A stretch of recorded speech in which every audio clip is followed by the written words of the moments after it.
ইন্টারনেটে যে স্বল্প মেয়াদ, আপনারা জানেন যে বাংলাদেশ সরকার অর্থাৎ মাননীয় প্রধানমন্ত্রী বাংলাদেশকে স্মার্ট বাংলাদেশ, ডিজিটাল বাংলাদেশ থেকে স্মার্ট বাংলাদেশ করছে তাদের ভীষণ মিশন। কিন্তু একটা বিষয় বলতে চাই, যেখানে স্মার্ট বাংলাদেশ বা ডিজিটাল বাংলাদেশের অন্যতম মাধ্যম হচ্ছে গ্রামের যে কৃষক, সে ইন্টারনেট ব্যবহার করবে স্বাচ্ছন্দ্যে সহজে। কত দ্রুত কৃষক, শ্রমিক, মজুর প্রত্যেকেই এই ইন্টারনেটের আওতা আসতে পারে, তাহলেই দেশ একদিন ডিজিটাল বা স্মার্ট বাংলাদেশ হবে।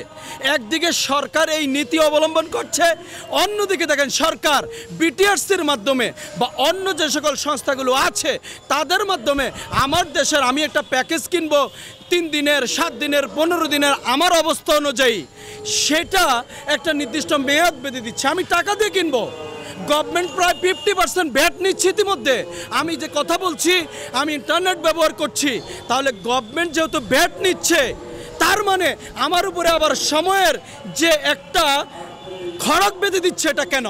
আজকে বিটিআরসির উদ্দেশ্যে বলছি, আপনারা যদি ক্ষমতায় না থাকতে পারেন, এই সকল নিয়ে যদি চিন্তা না করতে পারেন, ক্ষমতা ছেড়ে দেন, সেখান থেকে পদত্যাগ করুন।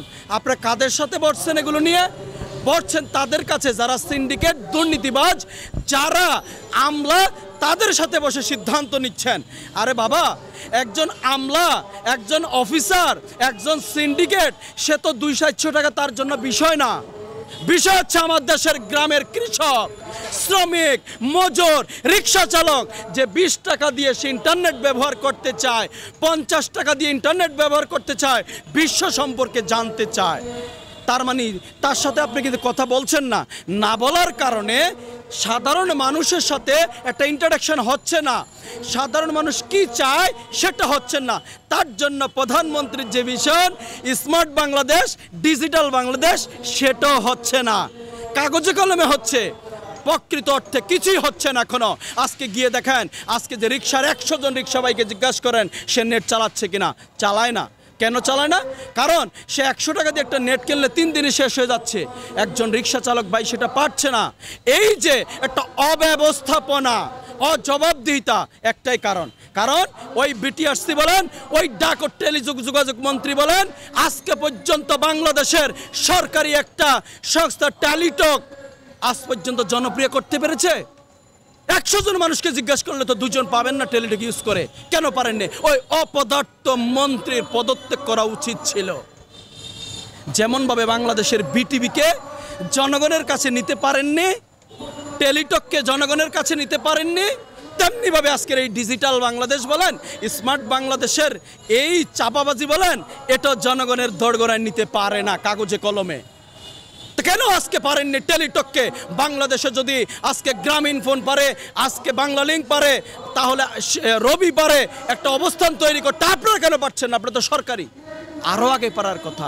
খুব সূক্ষ্মভাবে জেনে রাখুন, এ দেশের সরকারি সংস্থাগুলোকে কার্যকর ভূমিকা রাখতে দিচ্ছে না এ ধরনের অসৎ কর্মকর্তারা। সরকারের উচিত চিহ্নিত করা, আপনাকে বেকায়দায় ফেলছে। আপনার যে vision smart Bangladesh, digital Bangladesh, সেটা বাস্তবায়ন করতে দিচ্ছে না। আপনি ভাবছেন না, আপনি ভাবতে পারছেন না, ভাবার সময় আপনি নেই। আজকে যাদেরকে বসিয়েছেন সকলটাই দুর্নীতিবাজ, শুধু টাকার বিনিময় অর্থ করে কিভাবে বেগম পড়ায় কানাডা, অস্ট্রেলিয়া, সিঙ্গাপুর আর আমেরিকাতে পাচার করবে সেই জন্য ব্যস্ত আছে। এ ধরনের মন্ত্রী আমলা দিয়ে, এ ধরনের বিটিআরসির চেয়ারম্যান দিয়ে, এ ধরনের এই আপনার ডাক ও টেলিযোগাযোগ মন্ত্রী মন্ত্রিত্ব দিয়ে বাংলাদেশে কখনো জনগণের স্বপ্ন বাস্তবায়ন হবে না। জবাব দিতে চাই। অযোগ্য মন্ত্রী, অযোগ্য ব্যক্তিদেরকে আজকে বসিয়েছেন বিভিন্ন মন্ত্রণালয়ে, বিভিন্ন সংস্থাগুলোতে। আমি বলতে চাই, জবাবদিহিতা কি আছে? কার কাছে আমরা জবাব চাবো বলেন? আমি একটা প্যাকেজ ঢুকাচ্ছি 100 টাকা দিয়ে 3 দিনের জন্য, 7 দিনের জন্য। আমার 7 দিনে হয়তো আমি ব্যবহার করতে পারি না, আমার কেটে নিয়ে যাচ্ছে। আমার ক্ষমতা নেই তো, ওই দুর্নীতিবাজ তাদের ক্ষমতা আছে, আমার তো ক্ষমতা নেই। তাহলে তা আপনি আজকে জনগণের কাতারে নেই। আজকে জবাব কে দিবে? কার কাছে জবাব চাবো? এই সরকারের কাছে, যেই সরকার রাতের বেলা কোর্ট বসিয়ে সাক্ষী ছাড়া রায় দেয় ফরমাইশি, এই সরকারের কাছে? যেই সরকার সেলফি নিয়ে রাজনীতি করে, এই সরকারের কাছে জবাব চাবেন? কোন সরকারের কাছে আপনি জবাব চাবেন?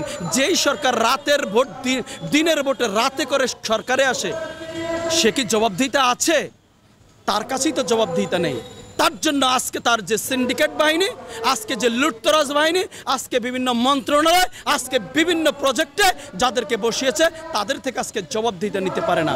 তার জন্য বাংলাদেশের প্রতিটি অঙ্গ পক্ষান্তরে দুর্বল হচ্ছে, ধ্বংস হচ্ছে। একজন তরুণ প্রজন্মের কর্মী হিসাবে, একজন দেশপ্রেমিক মানুষ হিসাবে আমার কাছে এটা কষ্টের। রাষ্ট্রটা তো আমার পূর্বপুরুষরা লাল সবুজের রক্ত দিয়ে কিনেছে। ইতিহাস আছে, রক্তের ইতিহাস, এটা ব্যর্থতার ইতিহাস না। তোমাদের সেই সিন্ডিকেটদের সতর্ক করতে চাই, লুটতরাজদের সতর্ক করতে চাই। ইতিমধ্যে তোমরা দেখেছ 252 জনের তালিকা এসেছে। কারা এসেছে এই বাংলার জনগণ ইতিমধ্যে জানে। আজকে যদি সরকার জবাবদিহিতায় থাকতো, এই দুর্নীতিবাজদের বিচার সবার আগে করতো। আরে ভাই, আমি সরকারের উদ্দেশ্য বলছি, মানে প্রধানমন্ত্রী আপনার উদ্দেশ্য বলছি, বাংলাদেশের 252 আর 2052 লোকের দুর্নীতিবাজের বিচার করলে আপনি ক্ষতিগ্রস্ত হবেন না। দল হিসাবে আপনার গ্রহণযোগ্যতা বাড়বে, জনগণ আপনার হৃদয়ে স্থান করে নিতে পারবেন। কি হবে? 252 জন কি আপনার আওয়ামী লীগের? এতে করে আওয়ামী লীগ ধ্বংস হয়ে যাবে? কি হবে আওয়ামী লীগের? তাহলে কেন পারছেন না? পক্ষান্তরে কি বাংলার জনগণ তাহলে বুঝে নেবে না ওই 252 জনের সাথে আপনি জড়িত, আপনার দল জড়িত, আপনার ব্যবসায়ী সিন্ডিকেট জড়িত, এমপি মন্ত্রীরা জড়িত? তার জন্য আপনি বিচার করতে পারছেন না। আপনারা দেখেছেন অনেক সময় এই মন্ত্রীরাই বলছে যে সিন্ডিকেটে হাত দেওয়া যাবে না, ওই ব্যবসায় হাত দেওয়া যাবে না, ওখানে হাত দেওয়া যাবে না, হাত দিলে হাত পুড়ে যাবে। কতটা অসহায়ত্ব বরণ করলে সরকারের মন্ত্রীরা এসব কথা বলতে পারে? পদত্যাগ করলেন না কেন? কি এরম খায়েশ? কত টাকা দরকার? মনে রাখবেন শেষ হিসাব হবে কর্মের।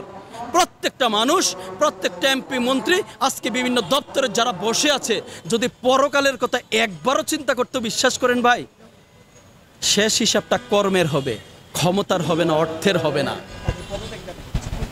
অর্থের হবে না। তাহলে আজকে বলছি, যারা এই জনগণের ভোগান্তি, দুর্ভোগ, রাষ্ট্রকে বিপদে ফেলছেন, আজও সতর্ক হচ্ছেন না। আজকে সরকারের উদ্দেশ্যে বলবো, আপনি যদি সৎ নীতিবান হয়ে থাকেন, ওই সকল মন্ত্রী এমপিদের আজই পদত্যাগ করার হুকুম দেন।